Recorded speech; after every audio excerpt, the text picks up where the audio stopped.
Então, passo a palavra para o professor Peter Spink.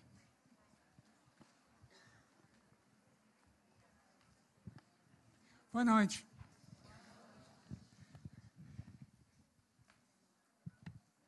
Esta foi a descrição da nossa temática fornecida pelo Congresso, e eu vou pegar a temática dentro dela de dignidade e segurança.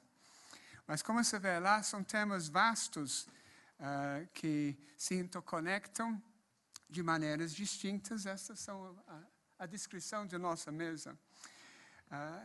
E para tentar trabalhá-los com seriedade, precisamos muito mais tempo e muito mais competência que eu tenho. Então, eu vou abordar alguns aspectos pensando a partir da interconexão entre ciência e profissão. Inevitavelmente, vou pular etapas. Provavelmente, o resultado será mais parecido com a primeira página de um jornal de circulação diário. Alguns manchetes, algumas chamadas, mas, infelizmente, sem as fotos.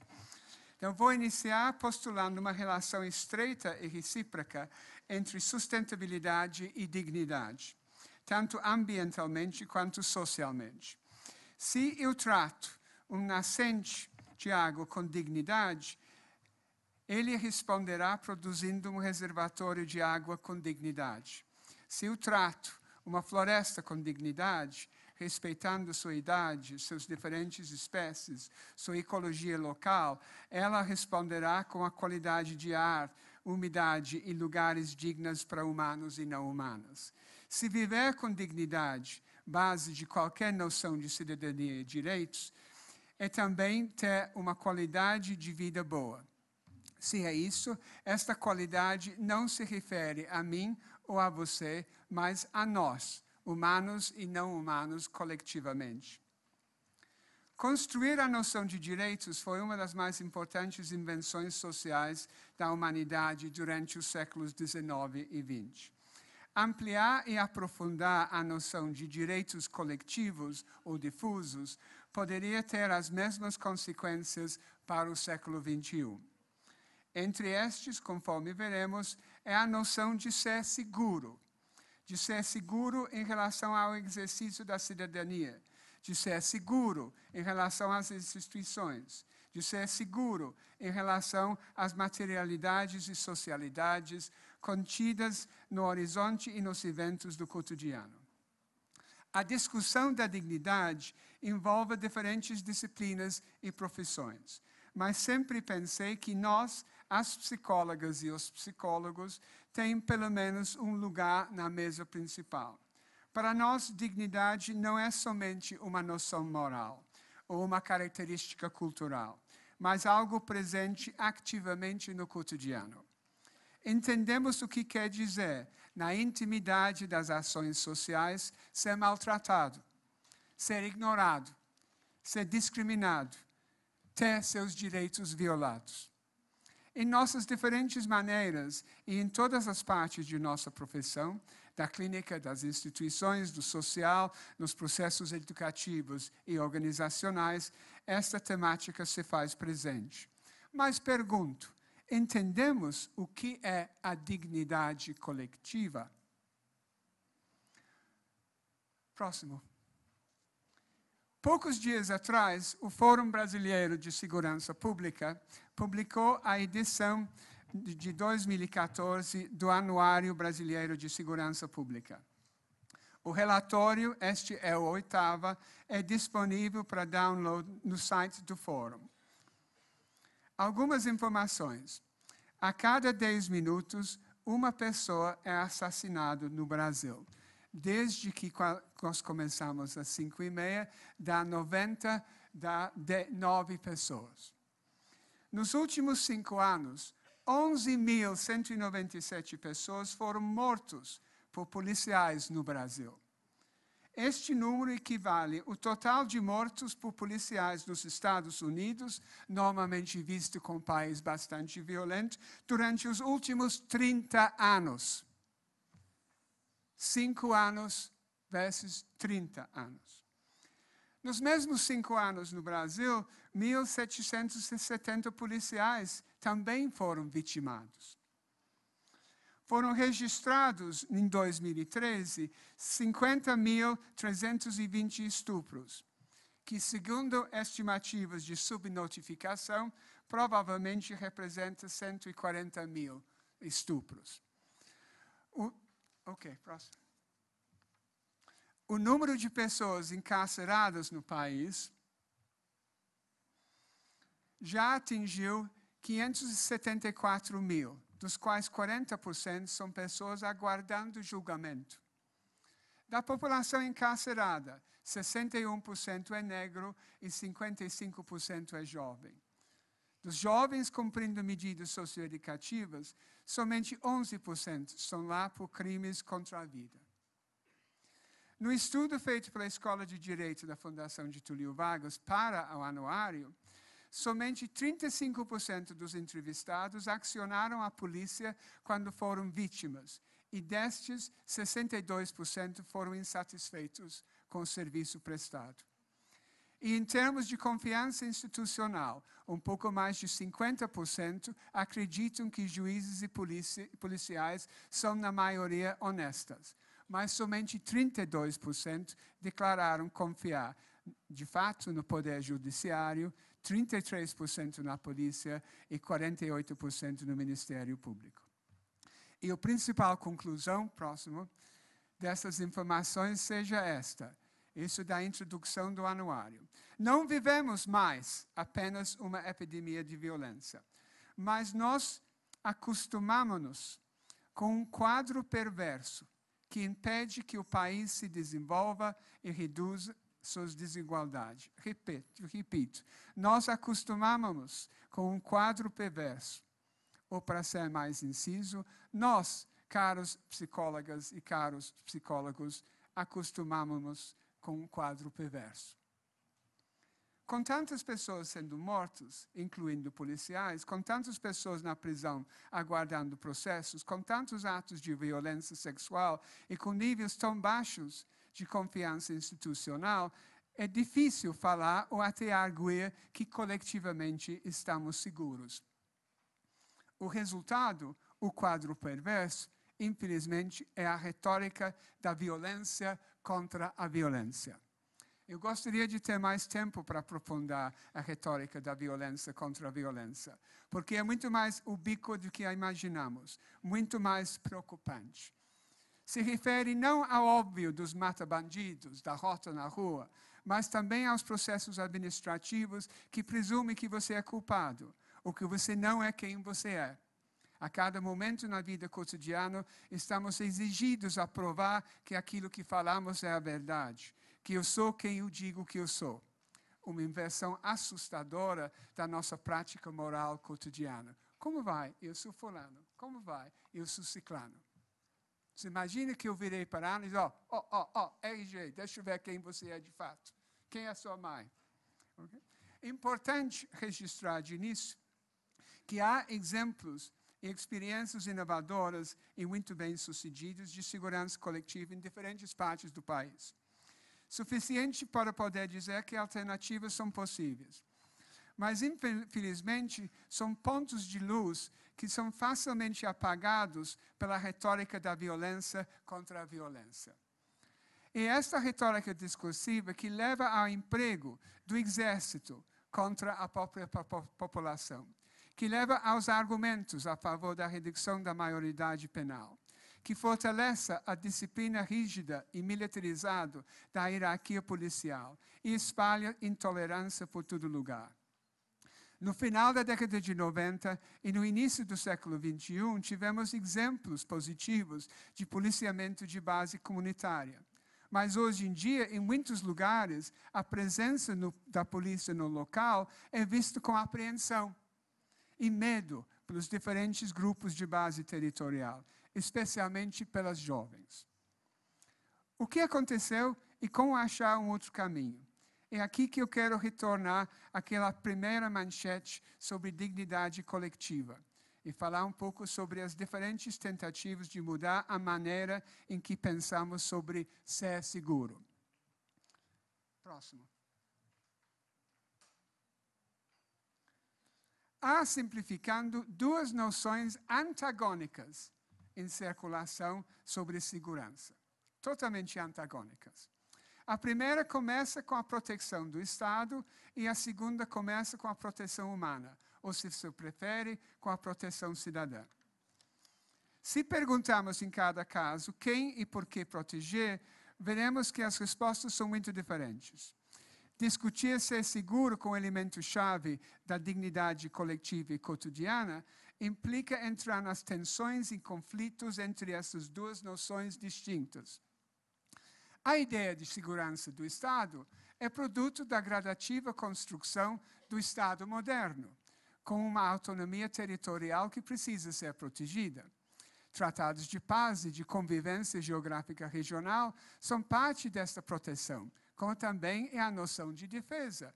O Estado precisa ser defendido contra os seus inimigos, que ameaçam a ordem, sejam estes externos ou internos. De país por país, este processo de fortalecimento do Estado moderno aconteceu de maneira distinta. Por isso, às vezes, é muito difícil comparar dois países ou levar uma experiência exitosa de um país para outro. Por exemplo, há países onde há uma distinção explícita entre um exército e serviços de inteligência que protegem o país fronteira para fora, o State Security, e uma única polícia interna, preventiva e investigativa, cuja função é voltada à proteção dos cidadãos. Nestes países, militares somente são vistos internamente em poucos momentos cerimoniais ou em caso de apoio durante desastres. Este não é o caso do Brasil. Aqui, a segurança do Estado para fora e para dentro se sobrepõe tanto histórica quanto atualmente. A polícia militar era a polícia dos militares, e a Força Pública Paulista lutou na Segunda Guerra Mundial. Sua sede foi, para os paulistas que estão aqui, sua sede foi o prédio na Avenida Tiradentes, onde hoje se encontra a Rota.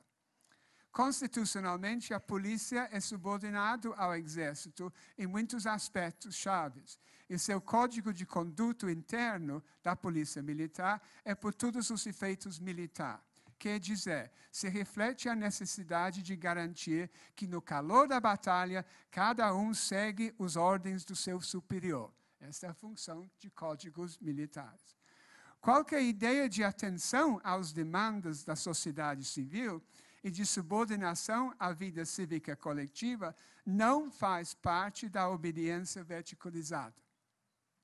Quando pessoas discutem a desmilitarização da polícia, não está em discussão o uniforme ou o nome, mas essa coluna dorsal de pensamento e disciplina militar que é reforçado nas práticas diárias e nas aulas de formação.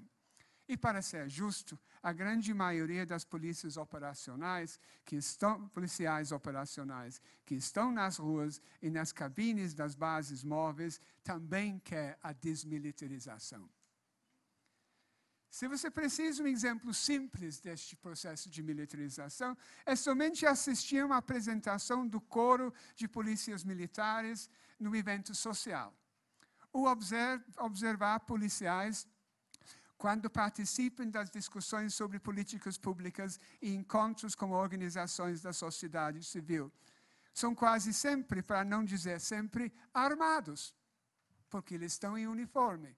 E por ser uniforme, tem que ser armados. Quem é o inimigo neste processo? No caminho contrário a esta primeira visão, se situa a discussão de segurança humana, a segunda que está aqui. Ou na expressão em inglês, public safety. Como garantir que as nossas vidas diárias e coletivas sejam seguras? Esta ideia, porque estamos tratando de ideias e não verdades, foi defendida pela Organização das Nações Unidas pela primeira vez em 1994, vinculado com a noção de desenvolvimento humano sustentável. Assim, segurança humana é a busca pela segurança fundada no fortalecimento das instituições democráticas e do Estado de Direito, proporcionando ao indivíduo condições adequadas para o seu desenvolvimento pessoal, familiar e social. Próximo. Obrigado. Citando o documento Os Governos Locais e a Segurança Cidadã, publicado no Brasil com chancela do PNUD e o Governo Federal, 2002, temos o seguinte. A segurança é vista como um assunto relacionado diretamente com o respeito à vida e à dignidade, que inclui a segurança econômica, alimentar, sanitária, ambiental, pessoal, comunitária e política. Visto do lado da segurança humana, a segurança cidadã se refere a uma ordem democrática concreta, que elimina as ameaças de violência e de vulnerabilidade na população e permite a convivência segura e pacífica. A diferença entre as duas posições, a da segurança do Estado e da segurança cidadã, tem implicações sérias para nós psicólogas e psicólogos. Em relação à primeira, nossa posição é frequentemente crítica, especialmente quando enfrentamos a retórica da violência contra a violência, ou defensiva, por exemplo, em relação à maioridade penal ou medidas socioeducativas. Aqui sentimos tranquilos. Vamos à luta e à resistência, à briga do bem contra o mal. Mas qual é a posição nossa em relação à segunda? A segurança cidadã, onde nós não somos atores eventuais, mas, ao contrário, atores principais.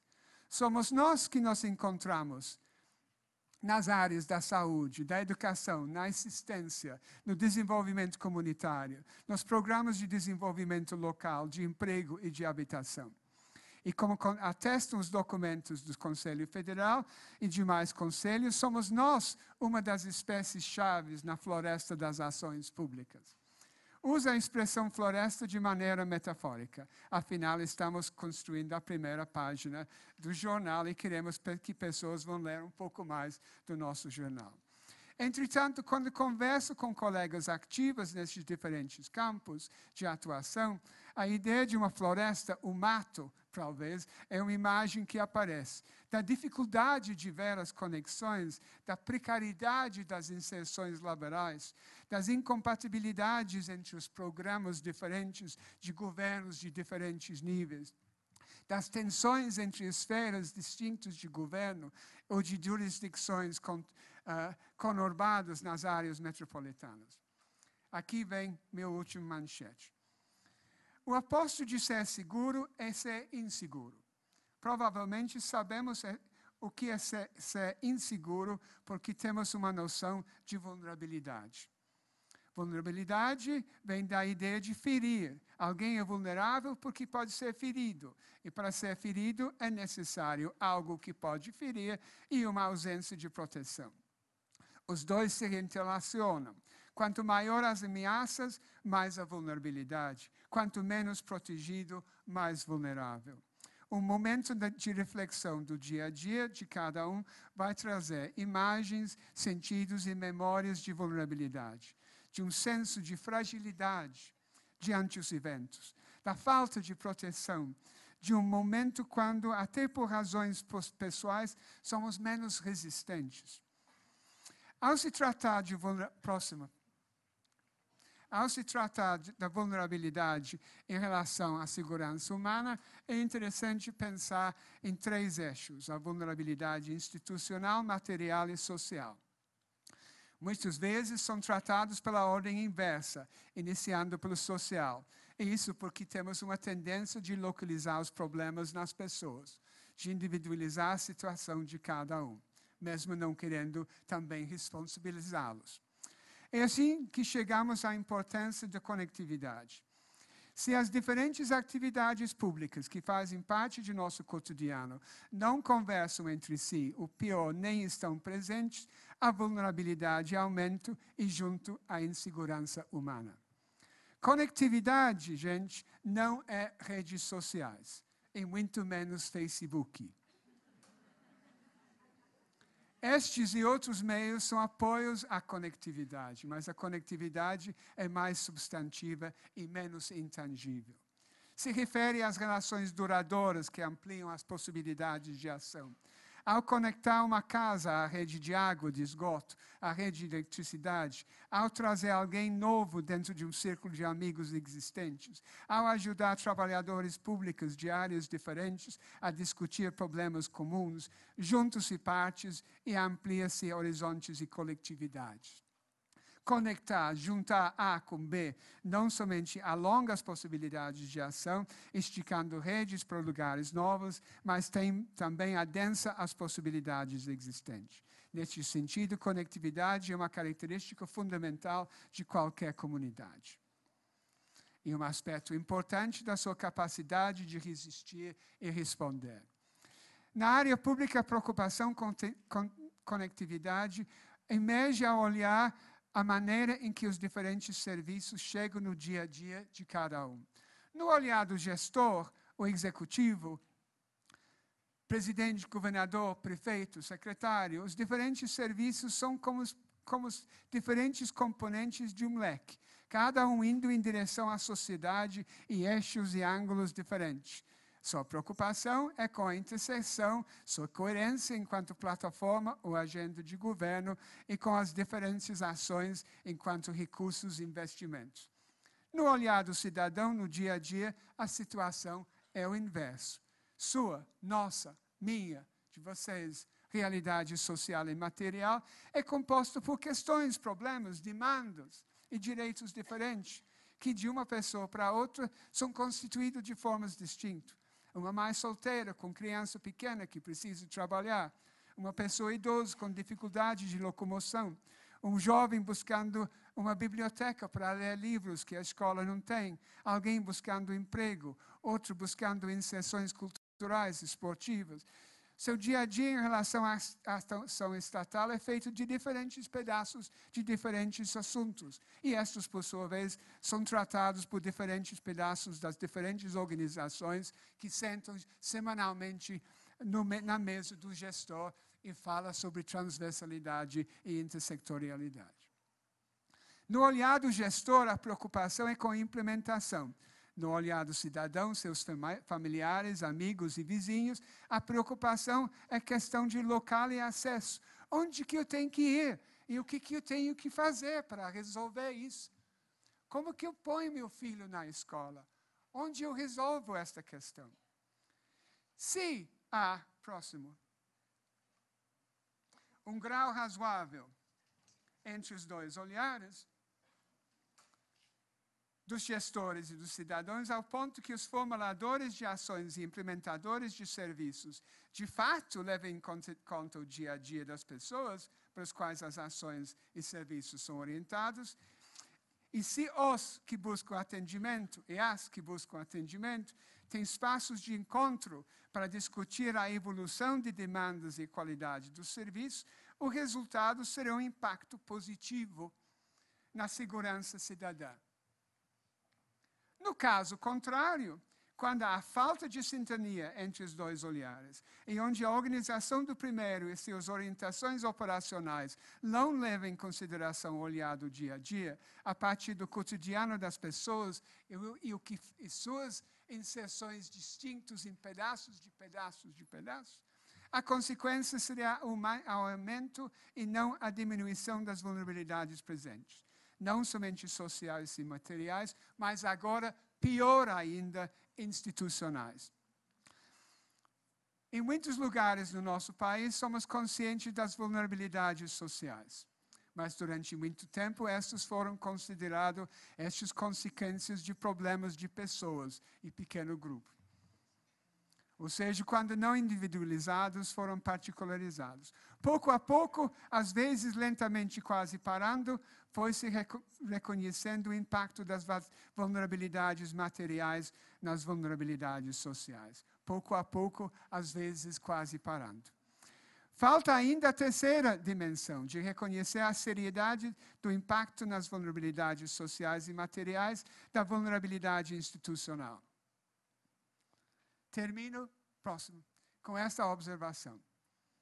Em termos de vulnerabilidade institucional, não há meio termo. Não há ponto neutro. Se nós que fazemos parte da institucionalidade dos serviços de base territorial não buscamos a criação de novas e efetivas conexões que permitem com que pessoas convivem em condições seguras e com dignidade, estaremos virando as costas ao desafio apresentado neste nosso eixo, a ampliação efetiva da noção de sustentabilidade. Muito obrigado.